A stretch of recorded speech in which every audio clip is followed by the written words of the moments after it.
এই মনোযোগটা তুমি যদি আমার এই অঙ্কে দাও, তাহলে চট্টগ্রাম বিশ্ব আইকিউতে তুমি 100% একটা সেরা রেজাল্ট তুমি করতে পারবা। ঠিক আছে? তো এখন কিন্তু এইসব দেখার সময় না, বুঝছো? এইসব দেখার এখন সময় না, এখন সময় হচ্ছে তোমার পড়ার টেবিলে থাকা এবং পড়ার টেবিলে ভালো মতন একটা প্রস্তুতি নিয়ে চট্টগ্রাম বিশ্ববিদ্যালয়ে টপ স্কোর করা। তো আজকের এই ভিডিওতে তোমাকে একটা আইকিউ থেকে প্রশ্ন পড়াবো। আমাদের ছবিতে দেখা যায় যে আইকিউ তো অনেকেই টেনশন থাকো যে আইকিউ কিভাবে পড়বো, বিশেষ করে এই ট্রেনের গতিবেগ নির্ণয়, অর্থাৎ গতিবেগ থেকে যতগুলো অঙ্ক আসে, যেমন ধর ট্রেনের গতিবেগ বলো, বাসের গতিবেগ বলো, বা নৌকার গতিবেগ বলো, যেটাই বলো না কেন, এই গতিবেগ থেকে যদি পরীক্ষায় প্রশ্ন আসে তাহলে কিন্তু অনেকে টেনশনে পড়ে যায় কিভাবে আনসার গুলো করবো। আজকে শর্ট টেকনিক করাবো, তুমি জাস্ট এই ভিডিওটা দেখো এবং এই যে টেকনিকটা ফলো করো। চট্টগ্রাম বিশ্ববিদ্যালয় ডি ইউনিটে যদি দেখা যায় যে একটা প্রশ্ন যদি চলে আসছে, তাহলে তুমি এইভাবে আনসার দিয়ে চলে আসবা। তাহলে একটু অঙ্কটা দেখো, দেখা হচ্ছে যে 250 মিটার সেতু অতিক্রম করতে 150 মিটার দৈর্ঘ্য একটি ট্রেনকে 30 সেকেন্ড সময় লাগে। মানে এখানে দুইটা জিনিস অবশ্যই মনে রাখতে হবে। একটা হচ্ছে এই যে এখানে বলা হচ্ছে 250, এটা হচ্ছে মূলত সেতুর দৈর্ঘ্য, এটা হচ্ছে সেতুটা যে থাকবে সেটা হচ্ছে দৈর্ঘ্য, এবং 150 মিটার হচ্ছে তোমার এখানে ট্রেনের দৈর্ঘ্য, এবং সময় দেওয়া আছে কত? 30 সেকেন্ড। এই রিলেটেড সেকেন্ড এবং গতি এবং দূরত্ব, এই রিলেটেড যদি পরীক্ষায় প্রশ্ন আসে, তুমি জাস্ট একটা সূত্র অ্যাপ্লাই করবা, সেটা হচ্ছে V equal S by T. V equal S by T অথবা ডি বাই টি, তুমি যেটাই বলো না কেন। এটাকে আমরা কি বলতে পারি? দেখো, ভি হচ্ছে এখানে বেগ, ভি হচ্ছে এখানে কি, সেটা হচ্ছে বেগ।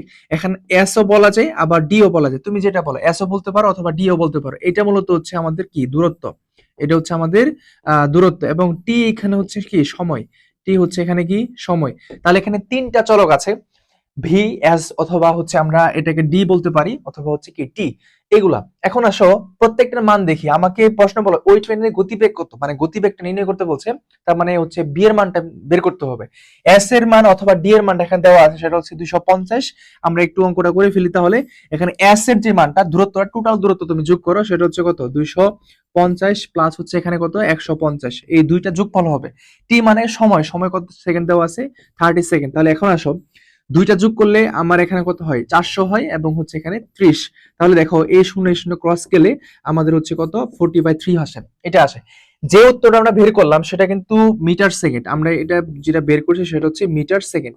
আমরা বের করছি কত? Metre second. কেন? কারণ দেখো, এখানে মিটার ছিল এবং এখানে সেকেন্ড ছিল, সেক্ষেত্রে আমরা লিখতে পারি মিটার সেকেন্ড। কিন্তু আমার এখানে কি দেওয়া আছে? অপশন দেওয়া আছে কিলোমিটার ঘন্টা। তো এই যে মিটার সেকেন্ডকে যখন তুমি কিলোমিটার ঘন্টাতে রূপান্তর করবা, তোমার একটা শর্ট টেক ইউজ করতে হবে, সেটা হচ্ছে এখানে যেহেতু আমাদের 40/3 আছে, গুণ, তুমি গুণ করবা 18 বাই কত? 5। অর্থাৎ আমি জিনিসটা তোমাকে সিম্পল ভাবে বলি, যখনই তুমি দেখবা মিটার সেকেন্ড থেকে আমাকে কিলোমিটার ঘন্টাতে নিতে বলা হচ্ছে, তখনই 18/5 দ্বারা তুমি কি করবা? গুণ করবা। শর্ট টেকনিক এটা, ঠিক আছে? তো এখন তুমি একটু ক্যালকুলেশন করে তোমার আনসারটা বের হয়ে আসবে। তাহলে দেখো, এখানে আমাদের কতবার যাচ্ছে? 6 বার যাচ্ছে, এবং এই 5 40 এর মধ্যে কয়বার যাচ্ছে? 8 বার যাচ্ছে।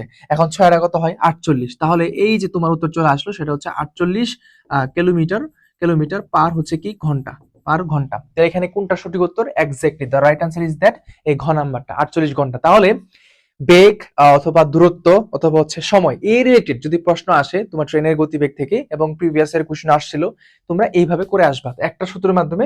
যদি এখানে এস এর মান চাই, তাহলে তুমি এখানে এই দুইটার মান দেওয়া থাকবে, এইভাবে করে ক্যালকুলেশন করে চলে আসবে। কি সহজ না? তাহলে পড়ার টেবিল সময় দেওয়া লাগবে এবং ভালো মতন এইভাবে পড়তে হবে। দেখবা 100% তুমি ভালো একটা স্কোর করতে পারবা এই ডি ইউনিটে আইকিউ তে, এবং আইকিউ কিন্তু আনসার করা বাধ্যতামূলক। তো অবশ্যই আশা করি সবগুলাই বুঝতে পারছো।